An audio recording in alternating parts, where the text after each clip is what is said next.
Alam ko na kung ano ang kinagalit ng Lady Rider.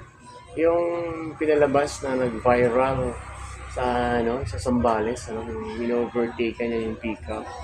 Tapos suminto siya at nagalit siya dun sa driver. Ganito yun, ang pagkaintindi ko at yung nararamdaman ko lang, yung nararamdaman ng babae. Kasi nga, bilang isang pickup driver, dapat kasi tumitingin ka naman sa likod mo kung may nakasunod sa'yo. Dahil kung may nakasunod sa'yo at alam mo naman na maalikabok, siguro baka pwede mong pagbigyan yung nakasunod sa'yo para maka-overtake ng maayos. Kasi nga maalikabok yung daan. Ngayon naman, pumunta tayo dun sa side ng babae, yung lady rider. Kaya halimbawa, ito na nga yun. Nakasunod ako sa pickup dahil nga maalikabok yung daanan, dahil rough road, malubak. Nakita ko dun sa sitwasyon na yung pickup nakagitna dun sa kalsada. Kaya nga mapapansin nyo, yung alikabok, nag-favor siya dito sa bandang kaliwa ng pickup kasi yung hangin nanggagaling sa kanan. Sa kanan ng pickup, hangin yung alikabok dito papuntang kaliwa ng pickup. So, ibig sabihin, yung babae na rider, hindi maka-overtake dito sa kaliwa. So, napilitan siyang overtake dito sa kanan kahit maliit yung space. At yun nga, nung nakalagpas siya, galit na galit siya kasi nga hindi siya napagbigyan ng maayos. Dapat lang kasi naman kapag ako ang driver ng pickup, lagi ko kasing tinitingnan yung likod ko kung may nakasunod sa akin, lalo na pag maalikabok ang daan. At kung may nakasunod sa akin, pinapauna ako yan. Siyempre alam ko kasi yung sitwasyon na nakakaperwisyo ako dun sa mga nakamotor na nakasunod sa akin. Dapat palagi nating iisipin na kapag pickup driver o driver tayo, maganda yung kalagayan natin sa loob ng sasakyan. Hindi tayo naalikabukan. Paano naman yung mga nakasunod sa atin? Kailangan tumabi tayo ng konti at magmi-minor tayo. Antayin natin makalagpas yung mga rider sa likod natin para maka-overtake sila sa atin ng maayos. At yun na ngayon, kaya nagalit yung babae doon sa pickup driver. Kasi karamihan kasi na driver, hindi naman sa lahat, wala silang pakialam doon sa mga nakasunod sa kanila. Lalo na pag yung rough road, maputik yung daan, matubig. Wala silang pakialam kung maalikabukan man yung mga nakasunod sa kanila or matalsikan sila ng tubig na may putik. Wala silang pakialam yan.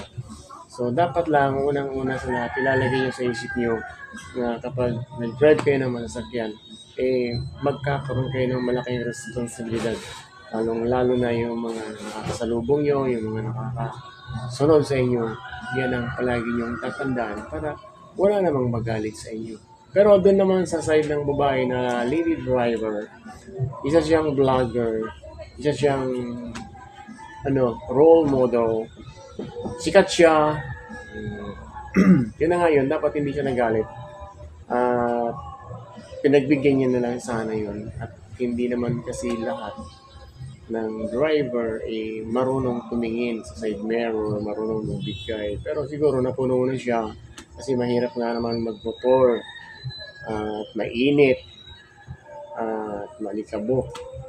Pero wala, yun ang pinili niyang sasakyan yung motor. So wala siyang magagawa doon kundi mag-adjust na lang talaga siya. Dahil isa siyang vlogger, pagmamay-ari siya ng social media na anytime pag nagkamali siya at may nag-comment sa kanya ng masama ay hindi niya na talaga maalis yun. Kailangan maging mabait siya sa mga tao, followers niya especially. Kahit hindi siya kilala, kailangan maging mabait siya. Kaya ngayon, kapag halimbawa, ito lang, tips lang po. Hindi naman tayo perfecto, pero ayon dun sa aking karanasan.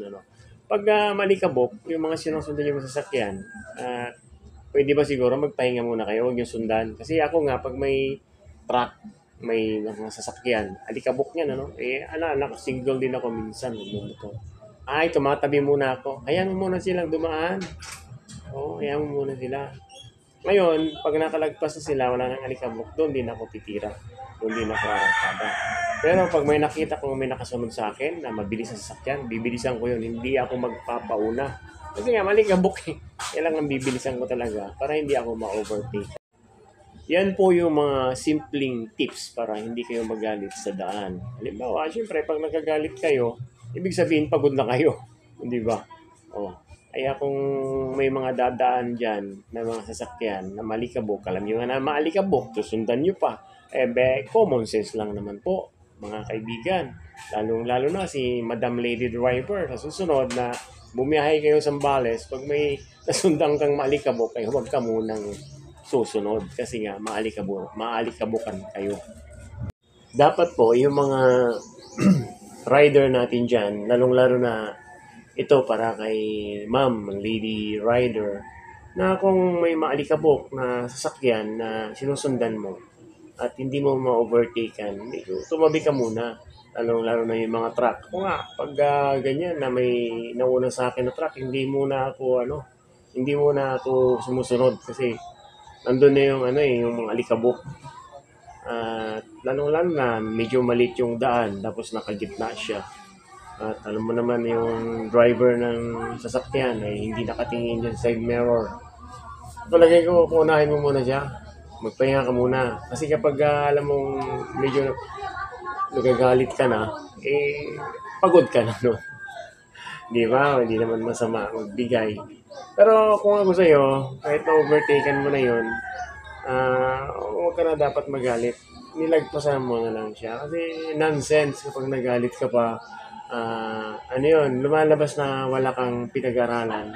At saka lumalabas talaga na hindi ka dapat maging vlogger. Kasi alam ko, pag naging vlogger ka, kailangan maging role model ka na yung pagpapasensya, yung magagandang bagay ang ipapakita mo sa tao.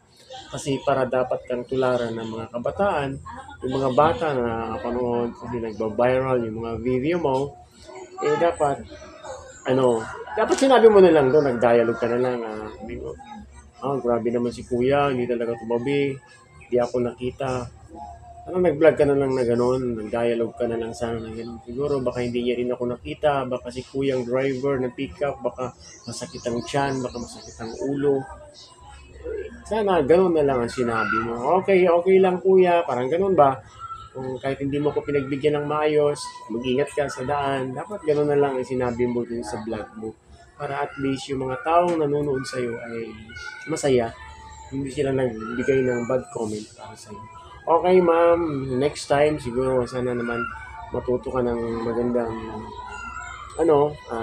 pakikitungo sa mga kapatid nating mga driver. O aminin ko, hindi lahat ng driver ay may marunong talaga, may pakialam sa kapaligiran.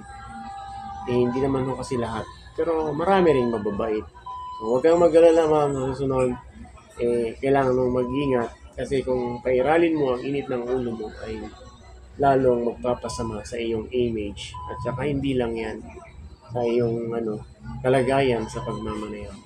Good luck po sa iyong pag-motorbike at sana po magkaroon ka ng maraming followers at masayang buhay.